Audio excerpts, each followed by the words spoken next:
સૌથી પહેલાં મિત્રો ડેમો સ્ટેટસ વિડીયો જોઈ લો, પછી એડિટિંગ સ્ટાર્ટ કરીએ.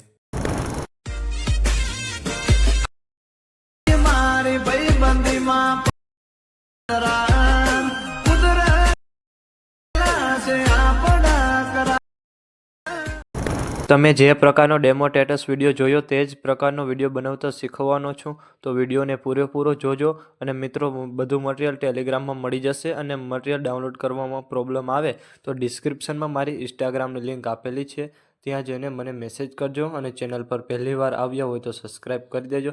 તો ચાલો મિત્રો, વધુ ટાઈમ બગાડ્યા વગર એડિટિંગ સ્ટાર્ટ કરી દઈએ.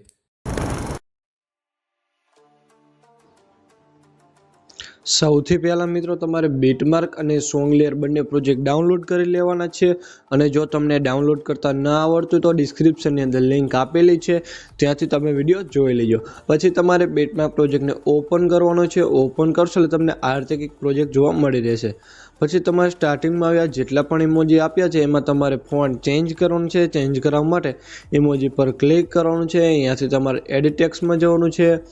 અને ત્યાંથી ઉપર એરો બતાવે એના પર તમારે ક્લિક કરવાનું છે. અને ત્યાંથી તમારે આઈફોન ઇમોજી રાખી દેવાના છે. પછી તમારે પહેલા બીટમાર્કે આવવાનું છે. પહેલા બીટમાર્કે આવવા માટે એરા પર ક્લિક કરવાનું છે. એટલે સીધા આવી જશો પહેલા બીટમાર્કે 2. અહીંયાથી તમારે પ્લસ પર ક્લિક કરવાનું છે. મીડિયામાં જવાનું છે. ત્યાંથી મેં તમને જે ફાઇલ આપેલી છે એને તમારે ઓપન કરી લેવાની છે. ત્યાંથી તમારે ફોટો સિલેક્ટ કરી પ્લસ પર ક્લિક કરવાનું છે. અને એ ફોટાને તમારે વિડીયોના એન્ડ સુધી રાખી દેવાનો છે. અને એ ફોટાને એના નીચે કંઈક લઈ લેવાનો છે. પછી આ બ્રધર લખેલું છે એમાં પણ તમારે ફોન્ટ ચેન્જ કરવાનો છે. ચેન્જ કરવા માટે ટેક્સ્ટ પર ક્લિક કરવાનું છે. ત્યાંથી તમારે એડિટ ટેક્સ્ટમાં જવાનું છે. અને ત્યાંથી ઉપર એરો બતાવે એના પર તમારે ક્લિક કરવાનું છે. ત્યાંથી તમારે આ ફોન્ટ રાખી દેવાના છે. પછી તમારે બહાર નીકળી જવાનું છે અને સીધું આવી જવાનું છે સોંગ લેયર પ્રોજેક્ટની અંદર. સોંગ લેયર પ્રોજેક્ટ ઓપન કરશો એટલે તમને આ રીતે કંઈક સોંગ લેયર જોવા મળી રહેશે. એમાં પણ તમારે ફોન્ટ ચેન્જ કરવાનું છે. ચેન્જ કરવા માટે ટેક્સ્ટ પર ક્લિક કરવાનું છે. અહીંયાથી તમારે એડિટ ટેક્સ્ટમાં જવાનું છે. અને અહીંયાથી તમારે આ ફોન્ટ રાખી દેવાના છે. પછી તમારે લેયર પર ક્લિક કરવાનું છે. અહીંયાથી તમારે સિલેક્ટ ઓલ લેયર.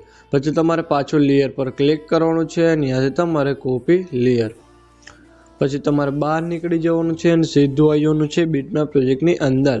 પછી તમારે પહેલા બીટમાર્કે આવી લેયર પર ક્લિક કરવાનું છે. ત્યાંથી તમારે પેસ્ટ લેયર કરી દેવાનું છે.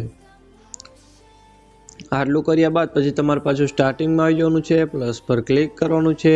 ત્યાંથી તમારે મીડિયામાં જવાનું છે. ત્યાંથી મેં આ વિડીયો આપેલો છે એ વિડીયો તમારે લઈ લેવાનો છે. પછી એ વિડીયો પર તમારે ક્લિક કરવાનું છે. ત્યાંથી તમારે 3 ટપકા પર ક્લિક કરવાનું છે. અને ત્યાંથી તમારે ફેલ કોમ્પ્રેશન એરિયા કરી દેવાનું છે. પછી બ્લેન્ડિંગ ઓપ્સિટી પર ક્લિક કરવાનું છે. ત્યાંથી તમારે લાઇટિંગમાં જવાનું છે. અને ત્યાંથી તમારે લાઇટિંગ કરી દેવાનું છે. પછી તમારે પાછું વિડીયોના એન્ડમાં આવી જવાનું છે. જ્યાં વધારાનો વિડીયો છે એને તમારે કટ કરી દેવાનો છે. પછી તમારે થોડું આગળ આવવાનું છે. અને અહીંયા તમને એક ઇફેક્ટવાળું ગ્રુપ જોવા મળતું છે. એ ઇફેક્ટવાળા ગ્રુપને તમારે સૌથી ઉપર રાખી દેવાનું છે. પછી ઇફેક્ટવાળા ગ્રુપ પર તમારે ક્લિક કરવાનું છે. અને ત્યાંથી તમારે 3 ટપકા પર ક્લિક કરવાનું છે. અને ત્યાંથી તમારે અનગ્રુપ કરી દેવાનું છે. આટલું કરશો એટલે મિત્રો તમારે વિડીયો બનીને કમ્પ્લીટ થઈ જશે. અને મેં વિડીયોમાં જે પણ યુઝ કર્યું છે તે તમને મારા ઓલ મટીરિયલની અંદર મળી રહેશે. પછી વિડીયો ગેલેરીમાં સેવ કરવા માટે એરા પર ક્લિક કરવાનું છે. અને ત્યાંથી તમારે એક્સપોર્ટ પર ક્લિક કરવાનું છે. મિત્રો, વિડીયો ગમે તો લાઇક કરી દીજો. અને ચેનલ પર પહેલી વાર તો